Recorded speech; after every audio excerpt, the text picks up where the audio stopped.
Hello and welcome to another video in which we read along through an article. This time we're looking at the role of ideas and institutional change in Finnish public sector reform by Mikko Niemelä and Arttu Saarinen.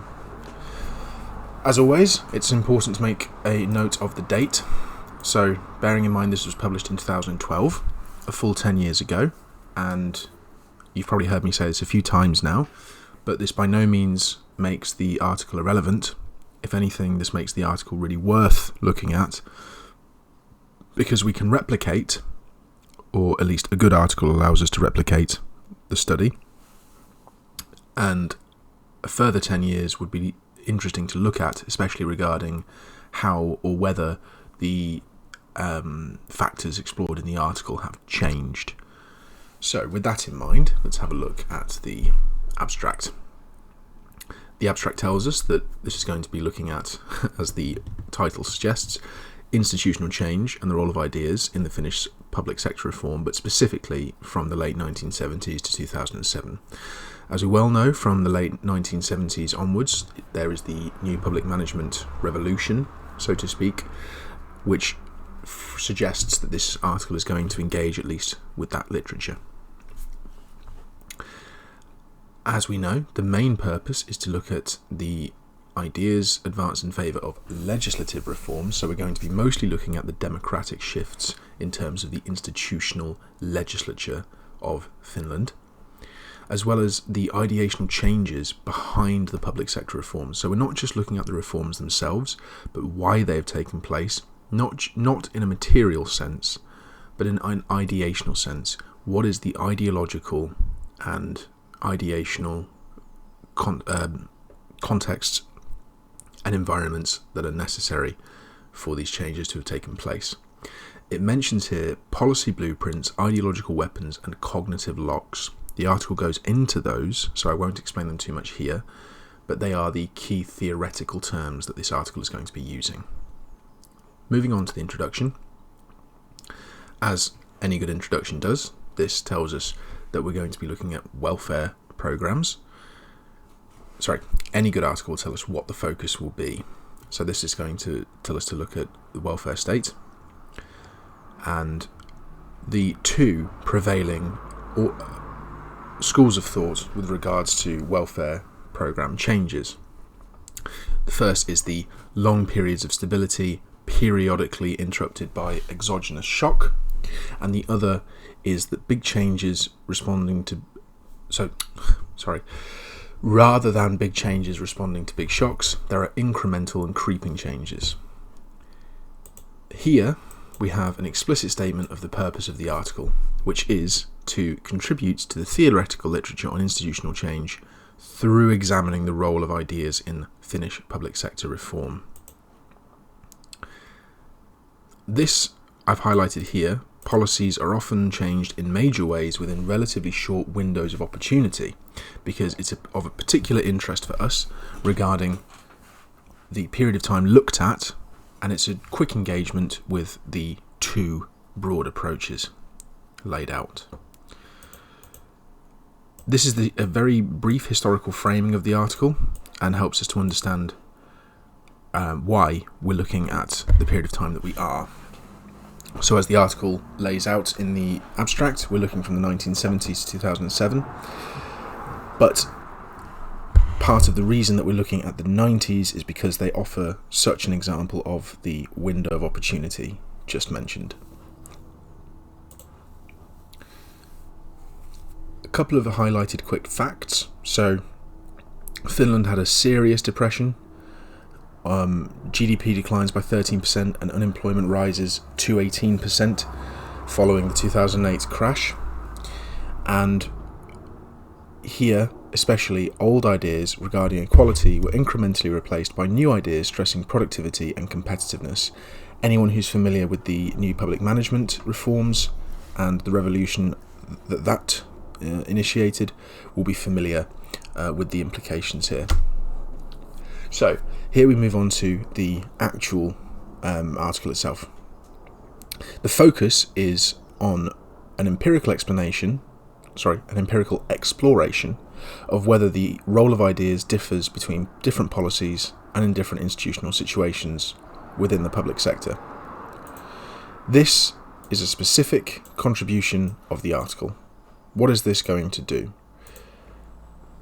And then this sentence here gives us a nice structure, which means that first we're going to be looking at the theoretical literature, which is specifically the role of ideas, then the purpose of the study and the data, then the core features of Finnish public sector, and finally the conclusions and contributions of the article itself. First section, the role of ideas in institutional change. Institutionalist policy analysts have begun looking at the ideational processes in institutional change. What does that mean? Well, here we have a nice statement on the significance of ideas and a nice summary of the point made in the general literature, which is that ideas provide specific solutions to policy problems, constrain the cognitive and normative range of solutions that policymakers are likely to consider, and constitute symbols and concepts that enable actors to construct frames with which to legitimize their policy proposals. In terms of a sort of theoretical model, this allows us to understand that ideas can impact political decisions in three ways specifically. First, they act as institutional blueprints. Second, they act as ideological weapons. And third, they act as cognitive locks. What does that mean in terms of reality? So an institutional blueprint, it's providing a model for reform by reducing uncertainty, giving content to interest, and making institutional construction possible. Fairly self-explanatory, as I'm sure everyone knows what a blueprint is, but it's just basically a clear and laid out plan for instituting the changes that policymakers want to pursue. But second, they can also serve as ideological weapons. What this means is that they allow policy actors to challenge existing institutional arrangements and the patterns of distribution that they enshrine by defining the content, causes and solutions of the perceived policy problem. So for instance, if someone wishes to claim that tax is too high, they have to have something backing that up to say why tax should be lower, rather than just an abstract ideological reason. Which means that frames enable political actors to legitimise their programmes, helping them to convince the public and other policy actors that it is in their own interest to support the policy proposals. Third, cognitive locks. What are cognitive locks? Well, ideas act in such a way to reproduce policies and existing institutions over time. Basically what this means is sort of the inverse of the ideological weapon. If ideas are fully fleshed out, clear, coherent and persuasive, they will act in such a way as to limit the potential alternative ideas that can be put forward. And even if those ideas do come into existence, they are a way of limiting the influence those ideas have. So, moving on to the purpose of the study. We know that the study is going to analyse the role of ideas in the legislative reforms implemented in the Finnish public sector from the 1970s to 2007. There are three research questions.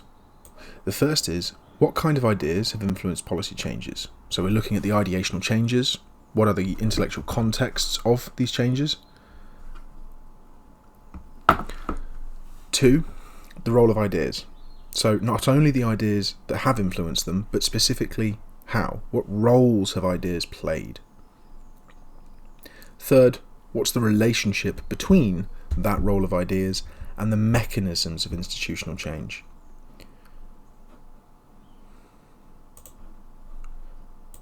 There's a short definition here of what ideas as programs actually mean and what the article is going to be doing with that definition. So, the article explores ideas as programs, which means policy prescriptions that help to chart a clear and specific course of policy action.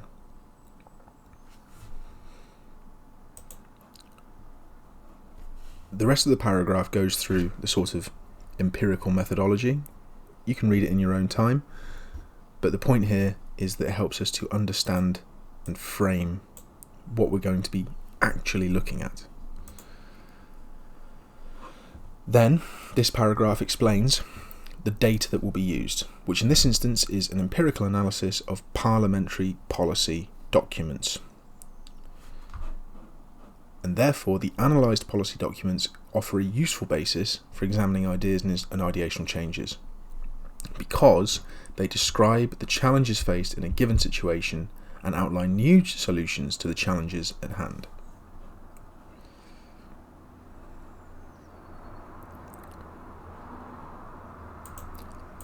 Why Finland? Well, we understand that it offers an interesting case to explore public sector reforms in particular. The Finnish public sector and welfare schemes have developed rather late compared to other Nordic countries. So there's a particular interest here in regards to maybe developing countries, but specifically as well, Finland is the most decentralised country in the EU. In this regard, the rest of the paragraph lays out some examples. So for instance, local governments have the right to tax income of their residents. The Finnish welfare state is mainly based on municipally provided services, so local government. And third, Finland is a large but thinly populated country. So most local governments have very small populations, which means, practically speaking, this is actually very feasible and therefore quite easy. Which means that the central role of local governments in public service provisions allows a focus on selected reforms associated with the planning, steering and financial systems that exist between the state and local authorities. So Finland is a very useful example because it has a fairly rapid and fairly recent development in its welfare system, but also it's very decentralised, which allows us to look at the specific role of local governments in the provision of welfare. You'll notice on page 176 there's an extensive table of the ideas looked at, and to give you a quick idea, just to scan through quickly, the final 5 pages, is an extensive list of the policy documents used. So again, this is a very replicable study. It allows us to go back and look at the data ourselves as well. But to go back, Section 3, different roles of ideas and processes. So this is the actual bulk of the article here.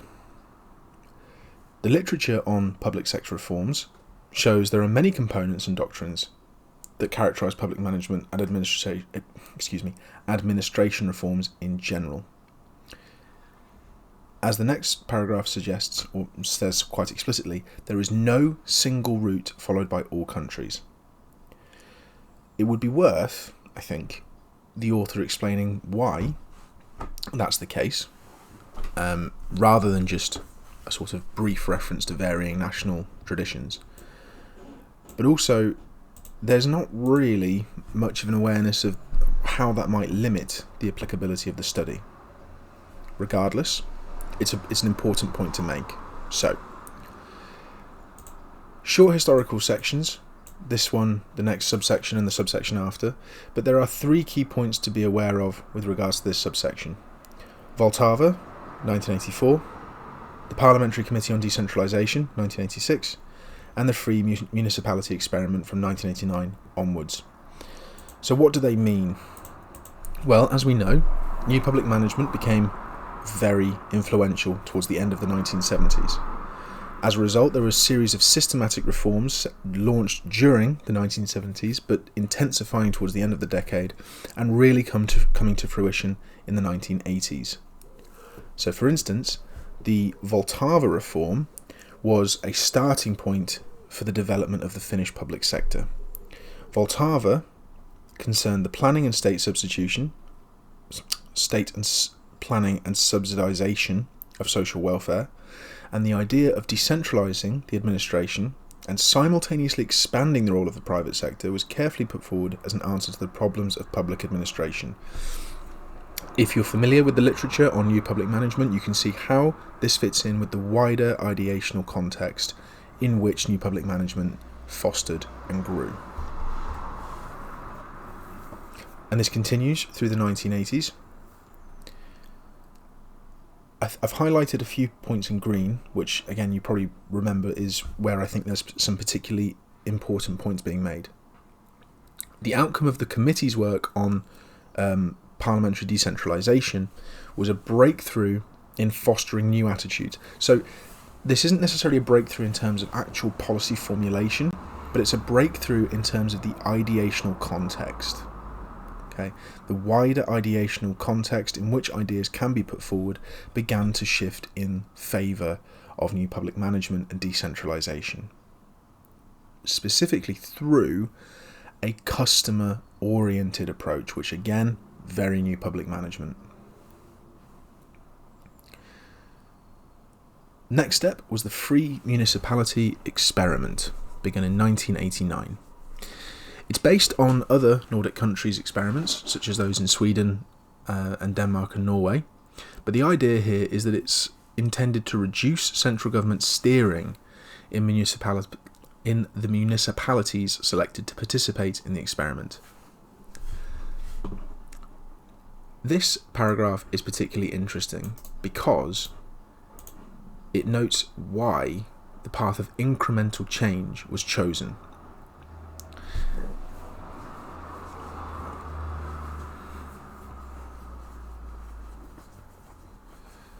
Moreover, moving on, the central idea behind the policy changes was decentralisation. As I say, the point of the Parliamentary Committee on Decentralisation was not necessarily that it introduced new policies in itself, but that it created the ideational conditions necessary for the policy changes to then become a reality.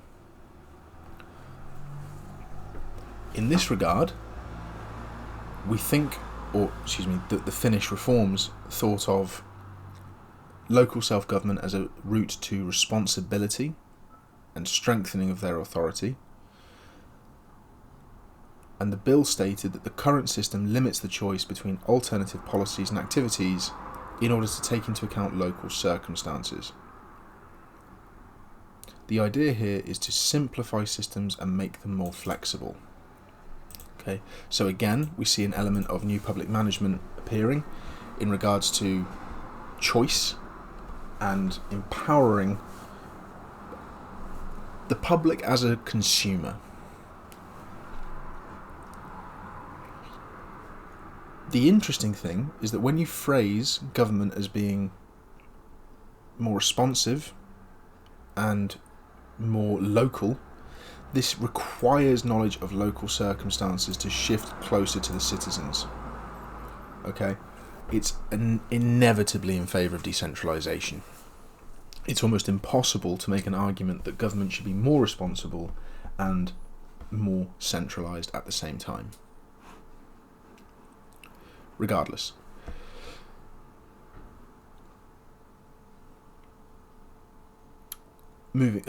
going back slightly to Vltava, the reform of the late 1970s stated that the central goal of the committee reports regarding the improvement of public administration during the past few years has been to increase decentralisation, citizen democracy, orderliness and effectiveness.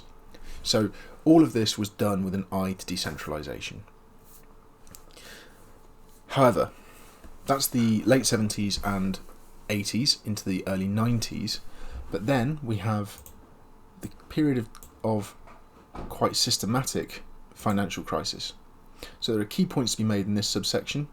First, the state subsidy reform, then a new state subsidy reform 4 years later, which permanently implemented the temporary measures under the 1993 Act.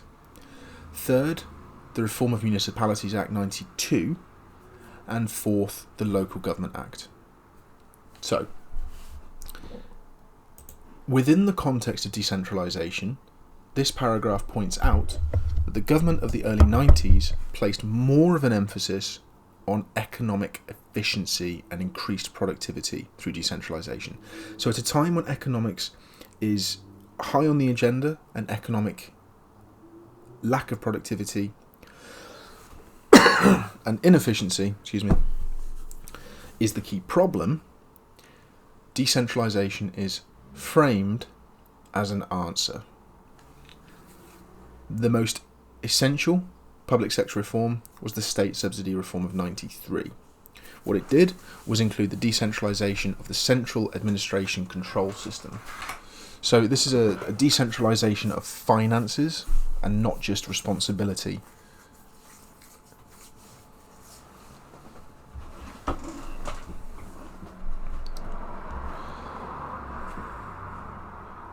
I've put here, and you get this a couple of times more frequently through the article, there's a direct connection between the empirical data and the theoretical model that's being used.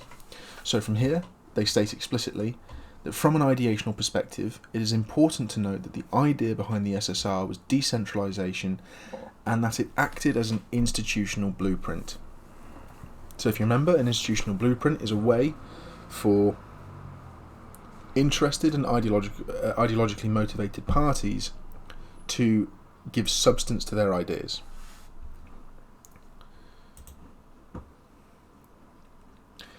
But, importantly, the recession was a window of opportunity.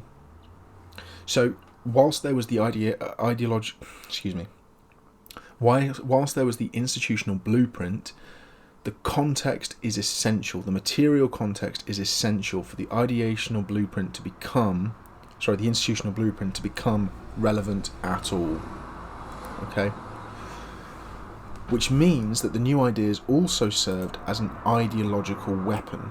So not only were they an institutional blueprint, they were also an ideological weapon.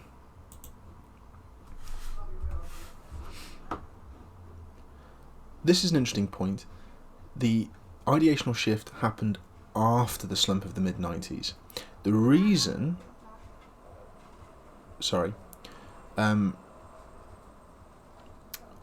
in 1997, the ideational shift is the permanent implementation of the 93 Act. And this is justified that the national economy needs to be balanced. Okay? And then, almost as footnotes but still important, was the Reform of Municipalities Act of 92 and the Local Government Act of 95. The authors go into the Local Government Act more explicitly, stating that it contains rules concerning the management of local government, financial administration, and the rights of residents to participate in the running of local affairs. So this is an institutionalisation of decentralisation alongside the ideological weaponisation of a need for lower taxes, less regulation, the new public management model, basically.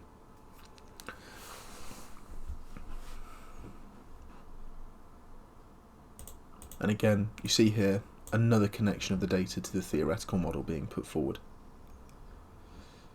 Which leads to the point here that the ideas were used as weapons as much as they were institutional frameworks. Now, we move on here to a fourth subsection, brief subsection, in which there are three key points. First, European integration frames and limits actions and capacity for reform. Second, EU functions as a new layer to existing institutional structure.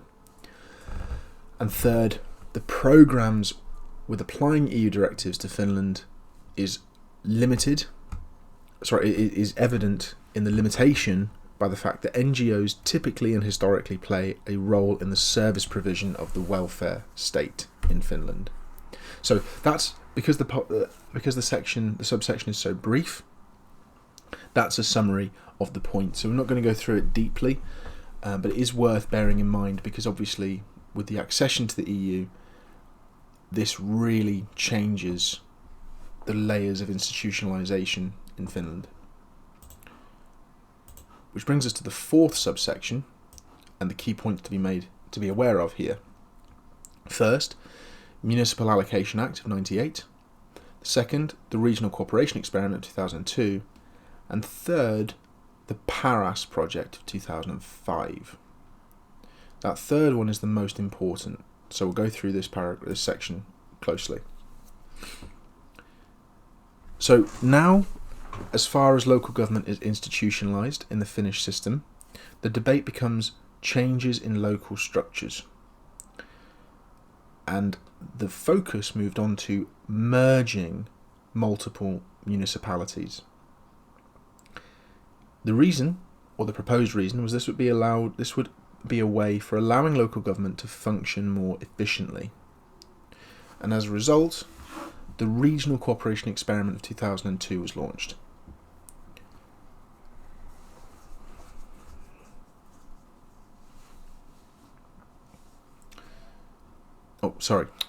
This was a process that began with the Municipal Allocation Act in 1998, but was then shifted, and I use that word importantly because it's not necessarily an intensification, as is pointed out here. There are differences in why these arguments are put forward.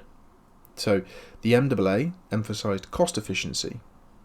The early phase of the regionalisation of municipalities allowed for, or was based on the idea of cost efficiency and poor finances of local governments. However, this wasn't enough. This only produced 3 successful mergers. However, the arguments used in favour of the regional cooperation experiment focused instead on quality and productivity, so not just money saving and not just cost efficiency, but actual provision of services. And therefore, as it says, municipal mergers and cooperation are justified on totally different language. The RCE also fails to generate interest, unfortunately. But what matters is that there is a shift towards the idea of productivity. So this isn't just money saving anymore. This is now productivity.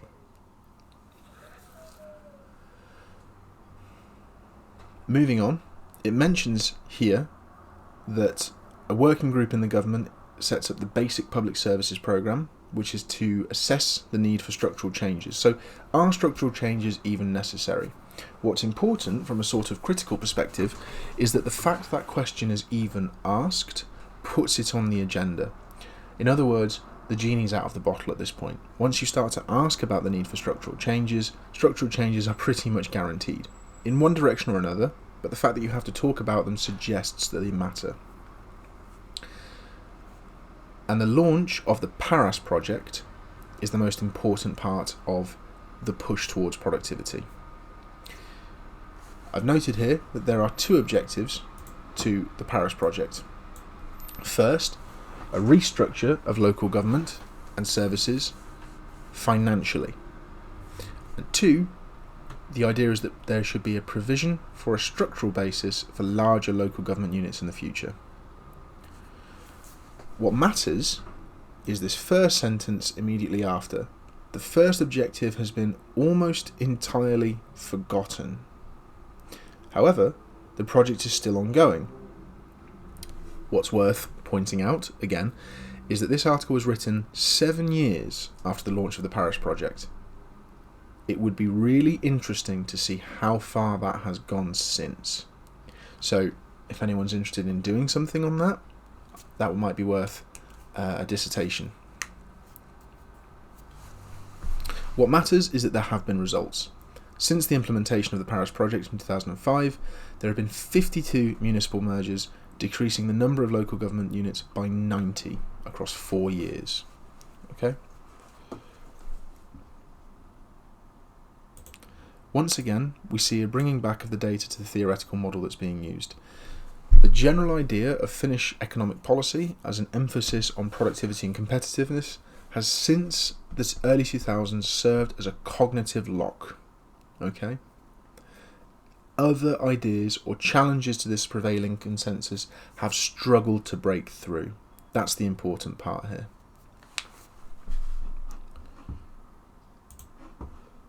And hence the final point here, that the paradigm shift seems to be mostly ideational rather than institutional.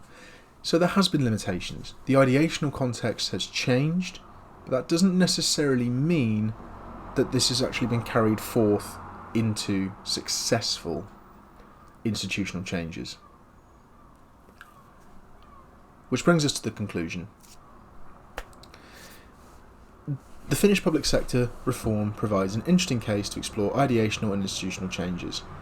The article applied Blythe's three categories of the impact of ideas to explore ideational processes. We know that from the late 1970s to the early 1990s, the key idea was public sector reform in the form of decentralisation, which acts as a institutional blueprint,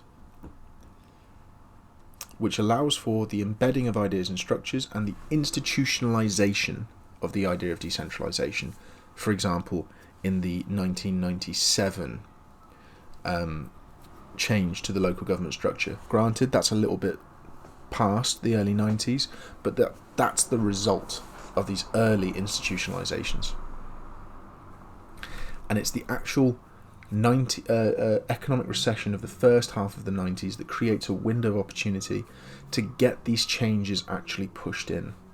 And in that regard, they're not just necessarily an institutional blueprint anymore, they are now an ideological weapon. They're a way of suggesting and arguing that the previous policies are no longer working.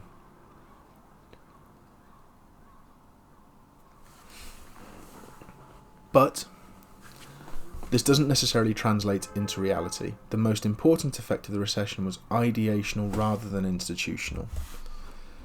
The ideas, and I think this is a really interesting phrase, the ideas behind policy making changed faster than the institutions that they're meant to impact. However, public procurement legislation represents institutional change through layering.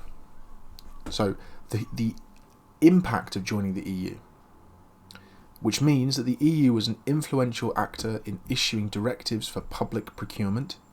The public procurement legislation is also an example of policy transfer from international organisations to the local level, which represents the top-down approach of EU implementation.